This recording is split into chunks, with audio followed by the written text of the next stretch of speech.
tá pior ou se é porque o tempo que a gente vive, a gente consegue ter uma percepção e uma imersão chega automaticamente diferente. no nosso celular, né? Que assim, por exemplo, a gente tem a questão dessa liberação dos documentos sobre OVNIs e tudo mais.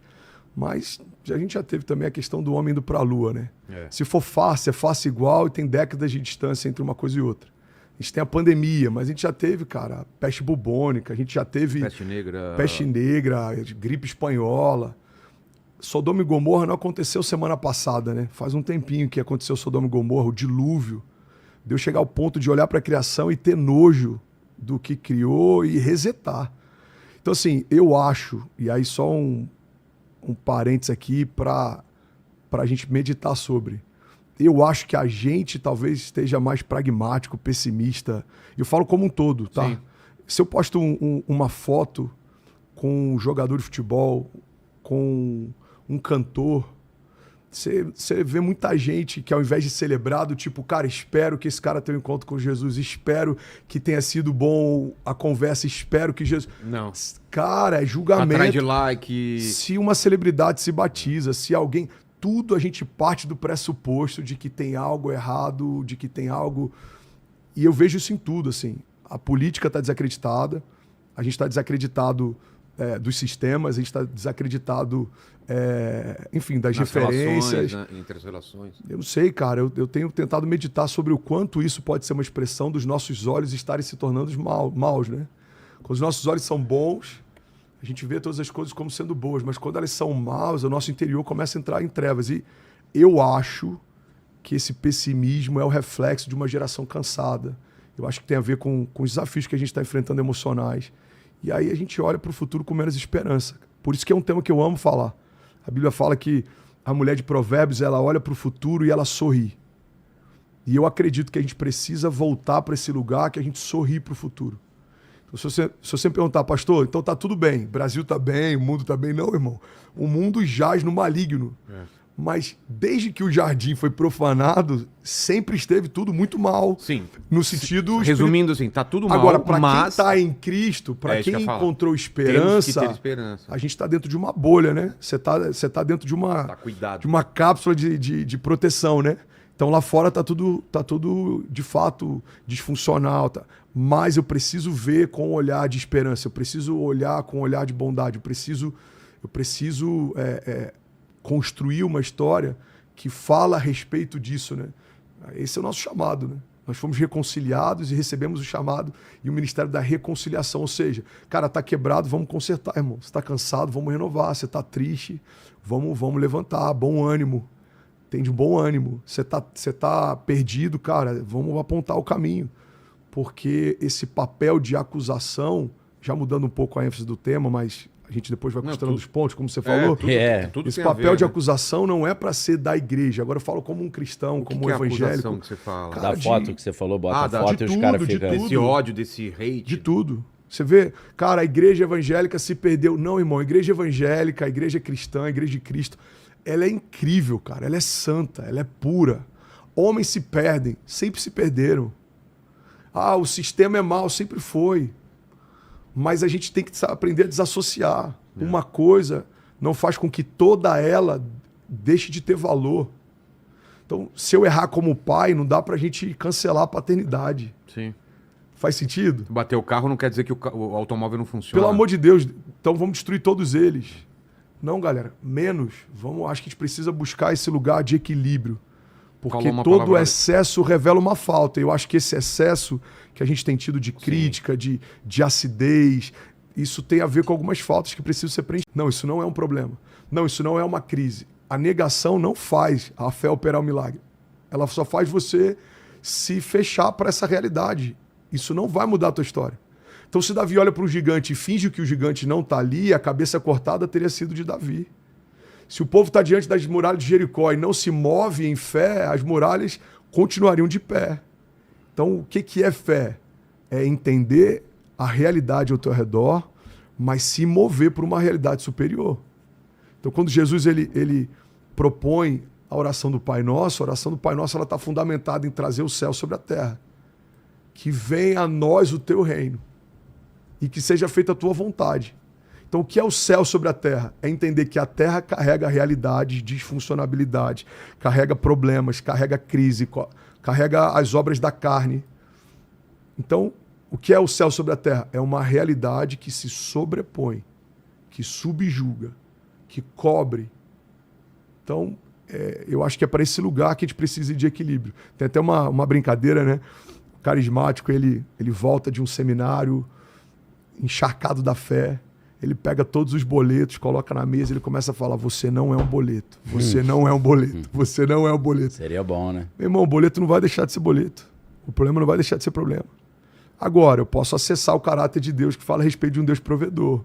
Posso acessar o caráter de Deus que fala a respeito de um Deus que cura, que fala de um Deus que salva, que fala das misericórdias que se renovam todas as manhãs, que fala sobre o bálsamo que despedaça todo o jugo, a unção que traz liberdade. Então, essas realidades se sobrepõem, mas não anulam. Problema é problema. Jesus tinha que pagar imposto, ele operou um milagre e veio uma moeda da boca do peixe.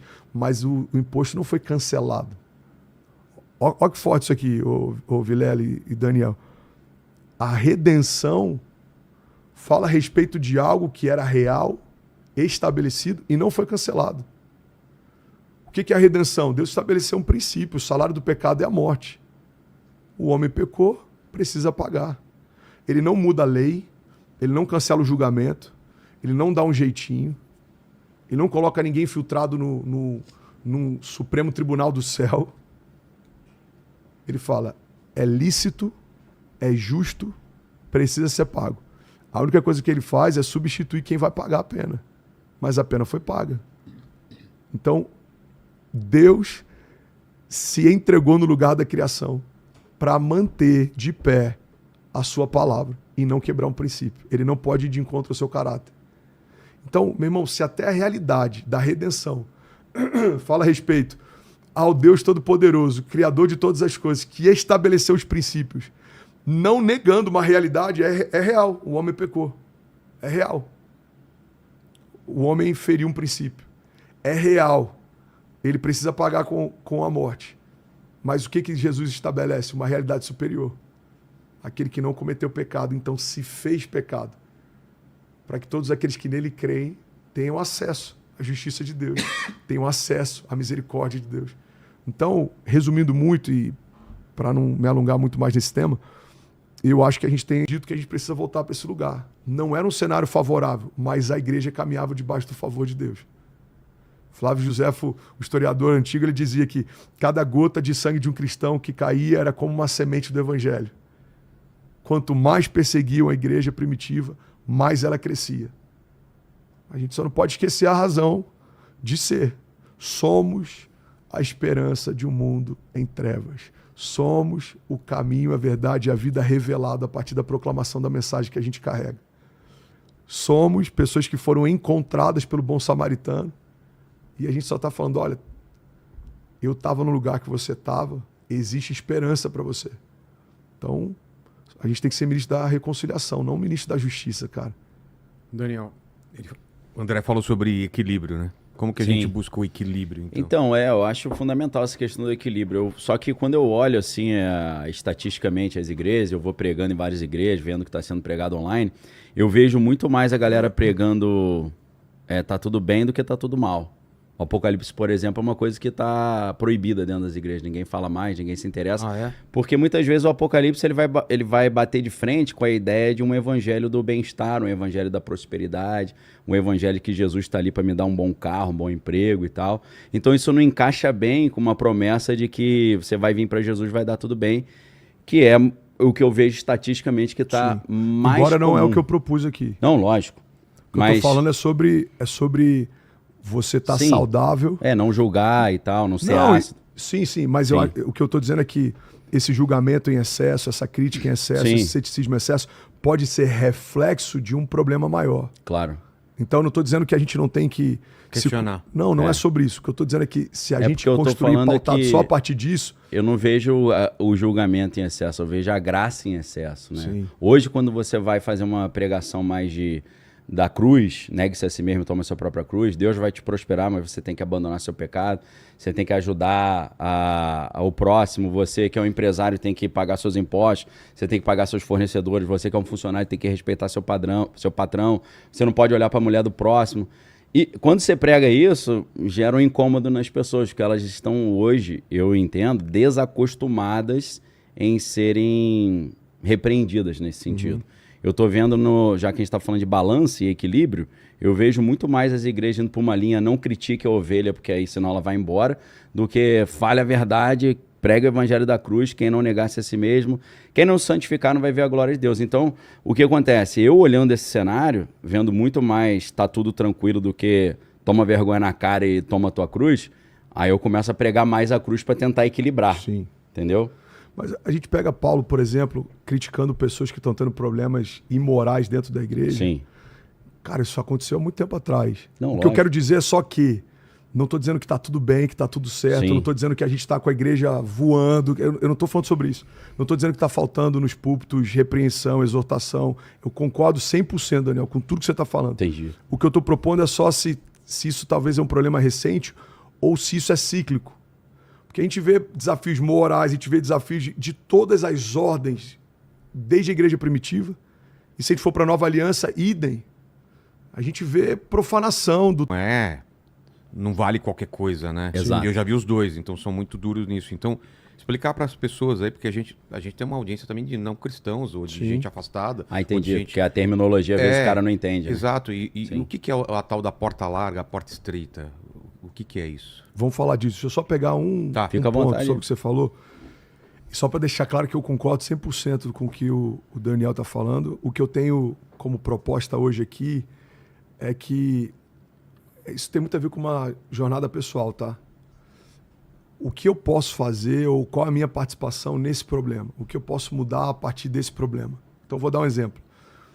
Quando Paulo propõe para que cada um examine-se a si mesmo antes de ceiar, eu já vi e eu já me senti oprimido no início da minha jornada de fé com homens que no púlpito supostamente estão falando a respeito de temor, mas quase que se colocam como juízes e medidores da santidade do outro. Então você pega, por exemplo, alguém que por temor não ceia, isso aí vira conversa de bastidor, e você viu, fulano não ceiou e tal. Quando, na verdade, examinar a si mesmo não é para encontrar em você algo que te justifique ou que deixe claro que você é digno de fazer isso. Examinar a si mesmo me leva para um lugar de reflexão que eu entendo, Senhor, eu não poderia participar do teu corpo, do teu sangue. Eu não poderia acessar a tua santidade, entrar na sala do trono. Eu não poderia. Eu sou pecador de origem. Eu fui concebido a partir de uma natureza caída. Mas, pelo sacrifício do teu filho, pelo sangue derramado na cruz, eu fui feito justiça de Deus. Eu fui feito digno de acessar. Então, o que eu acredito? Essa autoanálise não é para eu perceber se a minha performance atual me dá acesso para, mas é para eu ter o claro entendimento de que se não fosse por Cristo eu não poderia. Se não fosse pela misericórdia eu não poderia. Se não fosse pelo sangue de Jesus eu não poderia. Faz sentido isso aqui? Sim. Então, o que eu acho que talvez gerou um bloqueio em relação à questão de Apocalipse, fim dos tempos, assim como a ceia por muitas vezes foi ministrado de uma forma que traz mais medo do inferno do que temor que gera santidade. Eu já vi muita gente falando sobre Apocalipse, ministrando sobre, ensinando, cara, que leva a igreja mais para um lugar de medo do que de temor, anseio, expectativa. E nisso eu concordo plenamente com você. Tem uma frase do Francis Chan que ele fala o seguinte, eu não lembro se é naquele livro Deus Esquecido, que ele fala sobre o Espírito Santo, mas em um dos livros dele, ele comenta que ele entrou em crise quando percebeu que a maior parte das perguntas que ele recebe são de pessoas perguntando o que eu não posso fazer para não ir para o inferno. E o número é muito menor de pessoas que perguntam como eu preciso caminhar para poder ir para o céu. Então ele fala, cara, a crise dessa geração, na leitura dele, é que tem muito mais gente procurando o evangelho como um escape do inferno do que como um caminho que leva para o céu. E de vida. Se a gente não prega mudança de vida, a gente não, em tese, nessa leitura, você não acessa os benefícios da graça, né? Primeiro você tem que ser batizado na água, depois no fogo. Então a água te limpa e te gera o arrependimento, arrepender-vos que é chegado o reino de Deus. Depois você se arrepende, vira uma nova pessoa com uma conduta cristã, aí você acessa os benefícios da graça, né? Então, como eu acho que essa parte do João Batista está sendo pregado só o depois e o pré-requisito não, aí que eu acho que a balança está caindo mais pro lado da porta larga do que da porta estreita demais, que eu imagino, eu vejo que a pregação não é uma pregação tipo a lei do Antigo Testamento, que é impossível de você cumprir os 613 preceitos, né? Inclusive, eu lembro muito, como você falou, que nos 613 mandamentos do Antigo Testamento, a maioria dos mandamentos faça isso, ame o próximo, ajude o pobre, ajude a viúva, do que não matarás, não adulterarás, né? É muito mais faça do que não faça, né? Que você falou que a pessoa fala, Francis Chan, né? O que eu não posso fazer para entrar no céu? Você fala, cara, é muito mais o que você tem que começar a fazer, seja ora, seja jejua, seja lê a Bíblia, seja fala de Deus, seja ajuda o próximo, ajuda o pobre, a viúva, a criança. Então, o tema do programa que é ter esperança. Para você ter esperança é um exercício que você faz, porque a pessoa fala, mas eu não consigo ter esperança, minha vida está assim, olha o que está acontecendo na minha vida, como eu vou ter esperança? É um exercício, é uma decisão, é um passo de fé? Vilela, se a gente for tratar de esperança aqui no conceito da fé, eu creio que a esperança tem um nome, é uma pessoa. Não há nenhuma esperança que seja sustentável se a base fundamental não for Cristo. Qualquer esperança que eu tenha que não seja fundamentada em Cristo, ela é solúvel, ela desmancha na chuva, desenho, esperança no poder. Ela vai embora no vento, ela vai embora na crise. Então, a esperança real, ela precisa ser ancorada em Cristo. Então, eu vou esperar algo a partir do caráter de Cristo, das promessas de Cristo, da pessoa de Cristo.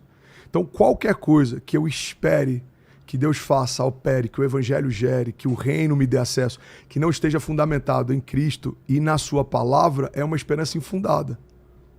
Então vamos lá, tem muita gente que entra para a igreja e tem uma esperança a partir de uma pregação que foi feita ou de um conceito que tem a respeito do Evangelho e se frustra porque está esperando algo que o Evangelho nunca propôs.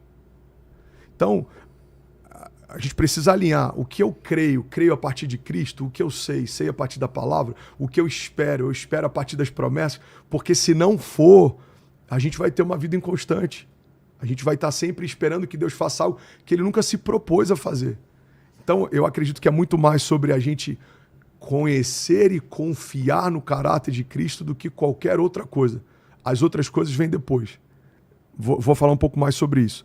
Então, eu não lembro de quem é essa citação, se é do Spurgeon, de verdade eu não lembro.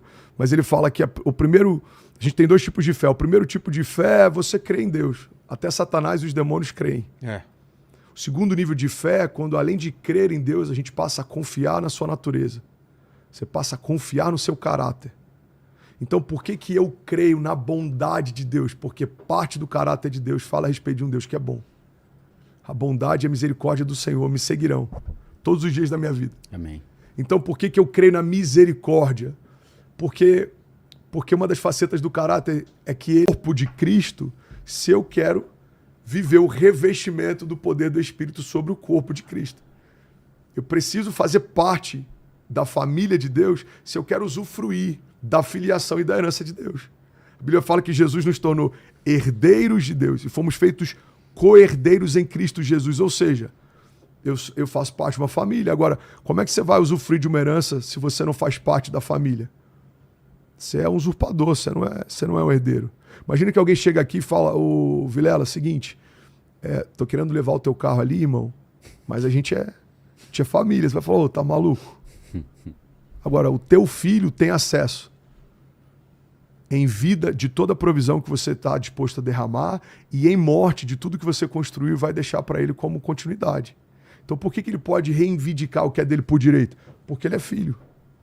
O filho tem acesso à provisão do pai, à proteção do pai, e ele tem acesso ao que o pai construiu em vida quando não estiver mais aqui. Então, como igreja de Cristo, temos acesso a uma herança justa, estabelecida, que foi comprada pelo sangue do Cordeiro, que foi compartilhada a partir do unigênito, que se tornou primogênito. Mas isso é para a família, irmão. Agora, a pregação do evangelho, ela é feita num púlpito em que qualquer um pode entrar para ouvir. Porque também, como ouvirão se não há quem pregue, como se arrependerão se ninguém proclama. Então, eu não vou filtrar quem entra para ouvir a mensagem. Porque se fosse assim, não faria nem sentido a gente proclamar nas praças. A gente está com trabalho agora em Paraisópolis, uma comunidade que tem aqui perto. Cara, a gente está pregando nas ruas, a gente está entrando nas casas, a gente está orando no campo de futebol. Meu irmão, eu não estou selecionando quem vai ouvir a mensagem, mas o céu é seletivo em quem vai viver a promessa, adentrar no reino, quem vai ter uma morada na eternidade como herança. O céu é seletivo, mas eu preciso lançar semente. Jesus fala, um semeador, ele saiu a semear. Uma parte caiu numa terra boa, outra parte caiu em pedras e não gerou raízes profundas, uma outra parte não frutificou, outra parte os pássaros comeram. Agora, qual que é o meu papel como semeador da mensagem? Semear. Cada um precisa cuidar bem da sua terra para que essa semente ela não seja roubada e frutifique. Agora, como pastor, o que a gente precisa fazer? Além de semear, a gente precisa trazer consciência do pecado, do juízo, da morte, do fim dos tempos, das promessas, da eternidade. Então, talvez um desafio que a gente tenha hoje, corroborando com o que o Daniel está falando, é que a gente é bem sucedido em parte do que a gente tem pregado sobre o evangelho, sobre o reino. Mas se a gente falar só sobre parte, a gente está criando nas pessoas que ouvem uma fé seletiva. Creem na totalidade do que ouviram, mas o que ouviram não é a totalidade do evangelho. Então não é só sobre promessas, não é só sobre... E isso eu acho um pouco preocupante, porque Jesus fala, não vos admireis se o mundo vos odiar, porque antes de odiar a vós, odiou a mim, e o mundo vos odeia, porque vós não sois do mundo. Se vós fosseis do mundo, o mundo vos amaria. Então, quando o mundo começa a amar a igreja, começa a ser legal ser crente, aí eu fico preocupado, porque Jesus fala que o verdadeiro cristão é odiado pelo mundo. Aí o mundo fala, não, é legal ser cristão. Você fala, pô, acho que eu não estou sendo cristão do jeito que era antes, né? Sim. Então isso que me preocupa, porque... o apóstolo Paulo ele fala muito sobre engano, né? Principalmente na segunda epístola aos Tessalonicenses, ele vai falar que o anticristo vem trazendo o mistério do engano, que se pudesse enganaria até mesmo os escolhidos. E às vezes eu vejo que se na época dos apóstolos ser cristão era pedir para morrer, né? Quer morrer, vire cristão, porque você vai ser odiado pelo mundo. Hoje não, parece que o mundo fala, pô, legal, tenho vários amigos cristãos, ser cristão é muito legal. Aí você fala, cara, mas Jesus falou que eu seria odiado. Então, às vezes, a gente não prepara as pessoas para ser odiadas enquanto são cristãs, ou então, às vezes, eu fico com medo da gente pregar um evangelho que faz o cara ser amigo do mundo, porque Jesus fala que quem é amigo do mundo é inimigo de Deus. Então, eu acho que falar sobre engano nesse momento é importante, porque a igreja está começando a ser amada, né, pelo mundo, está começando a ser amiga do mundo. Eu acho isso que é algo preocupante. Eu imagino um pouco que o apóstolo Paulo fala para Timóteo, né, no capítulo 4, versículo 1, ele fala, o Espírito expressamente diz que nos últimos dias muitos apostatarão da fé, abrirão mão da fé, abandonarão a fé, dando ouvido a espíritos enganadores e doutrinas de demônios, né? Então essas doutrinas às vezes fazem o cara ter plena convicção que ele é cristão, mas ele não é, porque ele é mundano ainda, só que com a camisa Jesus e fala glória a Deus, acho que está tudo certo, né? Isso voltando é a igreja da porta larga, que um exemplo que a gente tem na Bíblia é a igreja de Laodiceia, né? A igreja de Laodiceia é a igreja que é aparentemente rica, enxerga bem e está vestida, mas Jesus fala, eis que vocês são pobres, cegos e nus, né? E ele fala que está fora da igreja, estou à porta e bato, se alguém ouvir a minha voz, abrir a porta, entrarei e cearei com ele. Então, ao contrário da igreja de Filadélfia, que escuta, pela fidelidade de vocês, porque vocês amam os seus irmãos e compartilham ali dos sofrimentos, vocês serão livres da grande provação que está para vir sobre o mundo. Então, assim, quando eu penso na esperança, eu penso assim, cara, o mundo está caótico, mas a Bíblia já tinha falado que o mundo ia ficar caótico. É sinal de que a Bíblia está se cumprindo. Sim. E se a parte ruim está se cumprindo, a boa também vai se cumprir, que ele vai enxugar toda a lágrima e vai nos esconder no esconderijo do Altíssimo, na sombra do Onipotente, de forma que nenhuma arma forjada contra nós possa prevalecer, porque nós somos mais do que vencedores em Cristo Jesus e quem é do Senhor, maligno não lhe pode tocar. Amém. Então, quando eu olho esse cenário caótico, e até uma sugestão que eu dou para a galera, Se você olha esse cenário e fica com medo, sinal de que a tua fé não está calcada na rocha. Se a sua fé está calcada na rocha, você vê o caos e fala, cara, já estava escrito, e é um sinal de que ele vai voltar para nos redimir. Perfeito. É exatamente assim que eu creio. Exato. E é sobre isso que eu tô tentando falar. É isso.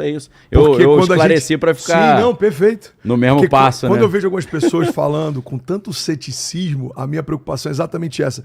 Será que esse cara de fato tá com uma fé fundamentada a ponto de entender que tudo isso faz parte. Foi predito, foi previsto, foi declarado. Deus, cara, crê do jeito que você quer. A gente pega Felipe, aquele cara que ele para no meio do caminho, o que me pede? Tem uma poça d'água, o que me pede de ser batizado?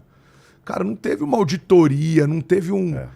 Entende? Não teve... Ele precisou crer que era genuíno e houve um arrependimento genuíno. E a partir da decisão daquele cara, houve um batismo. Agora, toda pessoa que eu batizo se arrependeu de fato? Obviamente que não. Assim como, infelizmente, nem todo pastor que já foi batizado, passou por probatórios, está vivendo uma conduta 100% moral. E aí a gente vai desacreditar no pastoreio, a gente vai desacreditar no ministério, a gente vai desacreditar na igreja de Jesus, a gente vai deixar de ordenar novos pastores então, deu tudo errado, a gente vai deixar de batizar pessoas. Então, por exemplo, a gente batizou nos últimos anos milhares de pessoas. Aí eu vi alguns comentários. Cara, para batizar tanta gente assim, só pregando o evangelho facilitado. Então vamos pegar o que acontece com Pedro. É um evangelho facilitado? A porta larga. A porta larga. Tá, Vamos Mas pegar na o que Bíblia, acontece com eles Pedro. batizavam milhares de pessoas. É isso. Depois derramado o Espírito e aí vai vamos... acusar Pedro que era porta larga, acho que é difícil, né? É complexo, entende? Não é uma métrica boa, não. Agora, sabe uma coisa que eu acho que falta, ou que a gente pode melhorar, talvez, Daniel? Eu tenho meditado muito sobre isso e falado em mesas pequenas com alguns amigos próximos. Eu sinto falta de uma posição mais paternal. Sim. De líderes mais velhos em relação a jovens líderes. Eu vou te dar um exemplo. Eu já vi gente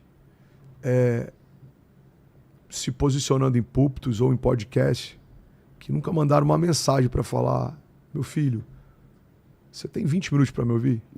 Entendi. Tô aqui se precisar. Queria te dar um conselho. Legal. Ou não tá legal isso aqui, ou já fiz o que você tá fazendo, já vivi o que você tá vivendo. Sim. Cara, não há. Então eu tenho alguns pastores mais velhos, amigos, que é quem eu recorro para buscar conselho. Pastor, o que você acha disso? Pastor, eu tô pensando isso aqui. Cara, isso aqui tá me incomodando, faz sentido. Então, ontem eu tive uma mesa incrível, a gente ficou umas 3 horas falando sobre. Regularmente eu busco esse lugar. Hoje fui pregar um trecho aqui e mandei para um amigo. E eu falei: e aí, cara, tá herege isso aqui? Você acha que tem margem? Tem margem para eu ser apedrejado? Sério? Eu falei sobre quando o homem peca, ser expulso do jardim em parte é juízo, mas em parte é zelo também. Porque se o homem volta a acessar... Peraí. Isso eu queria entender. Então, por que zelo? É porque se o homem volta a acessar... o jardim, né? E se ele volta a acessar... A árvore da vida. É isso. A árvore da vida. Sim. Ele Você debaixo... falou isso na pregação, né? Falei, então. Falou, e aí é o corte dessa pregação. Eu falei, é para proteger o próprio homem. Isso. E aí ele vai viver eternamente no pecado, é isso, né? Porque debaixo de uma natureza caída, se ele acessa a eternidade, ele eternamente é pecador. Então, para acessar novamente a eternidade, precisava ter a remissão de pecados. Então, a árvore da vida está sendo protegida até a redenção. Então, quando Jesus ele propõe o arrependimento, a salvação e uma nova natureza, a eternidade ela está disponível a partir de uma natureza redimida. E aí eu mandei para ele, é um trecho pequeno. Não é herético não, tá show de bola. Pois e ele falou o quê? Ele falou: não, mano, dá para entender, porque o problema não é só o que a gente fala. Como entende o que a gente fala. Você tá claro, né? É isso. É mesmo? Cara, porque o ministério, ele leva a gente para um lugar de cansaço. Solidão, solidão. É uma porta para o burnout. É uma porta para o suicídio, para quem tem já um desafio de uma predisposição. O que tem de pastores que tiram a própria vida não sabia, é surreal. É uma epidemia. Mas não é noticiado até para que isso não gere. Olha que louco. Para não incentivar. Isso gera um senso de pertencimento. O cara fala: mano, não é só eu que estou pensando nisso, cara. Até ele fez, então vou fazer também. Isso. Porque é um lugar, e eu não quero levar para uma ideia de vitimismo ou de fragilidade. Tá tudo certo. Mas é um lugar em que toda frutificação, ela parte do pressuposto que você não fez mais do que sua obrigação. Tudo que é operado é Cristo operando em você. Ou seja, não é sobre você. Sim. Mas todo erro é nosso. E esse é um desafio, irmão, que para lidar você precisa ter uma base forte, você precisa ter voz de conselho, porque ou você se torna arrogante, prepotente e acha que é sobre você, ou em algum momento, cara, as críticas podem fazer você querer desistir de tudo. Você e eu falo isso lixo, né? Meu irmão, tá tudo errado. E eu falo isso aqui com vulnerabilidade e muita humildade. Chega um momento, cara, que você olha e fala, meu irmão, deu tudo errado. Eu passei por um período de tentativa de cancelamento, vamos dizer assim, ou de cancelamento no ano passado, e muitas daquelas matérias, e eu vou entrar nesse assunto e vou sair dele agora, só para corroborar com outro tema. Muitas foram compradas. Compradas real. Mesmo? Real. Patrocinado. Existe isso. Real. Existe. Ok? Ok. Aí eu vou lá e... Peraí, vamos Não, dar não. Não, mas entrando eu quero... e saindo. Mas Não, deixa eu não, só mas é que corroborar com outro tema, Não, mas só é pra que você dá entender. um contexto para as pessoas que elas não devem estar sabendo o que está falando. Mas se não sabe, não vai edificar Não, mas- nada saber. E se sabe... Não, mas eu tenho trazendo que dar informação... esse contexto para o pessoal. Ok, muitas matérias saíram falando sobre muitas coisas no ano Só passado. explicar. Eu ia na igreja Lagoinha, onde você ministrava. Você era o Sim, pastor lá sim. e você saiu de lá. Sim. A partir dessa saída que saíram as matérias, não é isso? A partir de, mas um pouco antes também. Também? Também. Ah, não sabia. E aí, mas deixa eu corroborar com esse tema bom. aqui, esse é rico. Isso aqui é fútil, isso aqui é rico. E aí, cara, depois desse período, se eu posto o que a gente está fazendo, por exemplo, numa comunidade, aí vai ter um crítico que vai falar assim, também só faz porque a câmera tá ligada. Ah, tá fazendo isso, mas e o lance do não sei o que lá? E aí você vai entrando num lugar que você fala Nada assim... tá bom, né? Não adianta fazer nada. Nada tá bom, cara. Tem uma frase da Margaret Thatcher, deixa eu só concluir esse assunto que pode ser vida para alguém que tá me ouvindo. Ela fala assim, ó, os meus críticos, se me vissem andando sobre as águas, diriam que é porque eu não sei nadar. Mas é. Meu irmão, se a gente que não maravilhoso levar as mesas, principalmente assunto, Claro. por vários motivos, tá? Primeiro porque eu tenho um pacto com Deus de não falar sobre muitas coisas. E não estou dizendo que tem coisas erradas. Não, tem tudo que você pode falar. Mas eu creio que eu edifico mais construindo, frutificando, do que... Porque qualquer fala pode ser entendida como desonra, indireta. A gente está num período complexo por conta dos cortes. Perigoso. A gente fala de assuntos profundos e aí alguém pega um corte de uma nuance rasa e leva para um outro lugar. Sim, eu sei disso. Então, o que Fazem eu posso direto falar comigo, sobre, né? cara? Fui consagrado a pastor na Lagoinha. Você era... Consagrei os meus pais Você a morava pastores. nos Estados Unidos, né? Quem assistiu aqui o episódio contigo. Consagrei os meus pais a pastores nessa igreja. Apresentei os meus filhos no altar dessa igreja. Plantei várias igrejas e transferi para a liderança dessa igreja. Vivi grandes marcos da minha jornada. Amadureci, cresci, frutifiquei. Tenho um carinho muito grande por tudo que vivi. Tenho uma honra por tudo que vivi. Houve dissabores, óbvio, como toda relação, como casamento, como empresa, como sociedade, como filiação. Meu filho não está feliz com tudo que eu faço todos os dias, eu não me contento com todas as posturas deles todos os dias. Mas eu tenho uma parte boa que ela é melhor do que qualquer discordância ou qualquer coisa do tipo. Esse é um ponto importante que é necessário ser mencionado. Eu acredito que chegou um ponto que a gente tinha visões de futuro diferentes. E eu não falo nem sobre o ministério. Eu não sou um cara que sairia para abrir uma igreja porque não concordo. Eu acho que talvez o que a igreja via a respeito do que eu carrego é diferente do que eu creio ter ouvido de Deus sobre o que eu carrego. Tá. Então, olha, o que eu vejo para você é isso, Fernandes.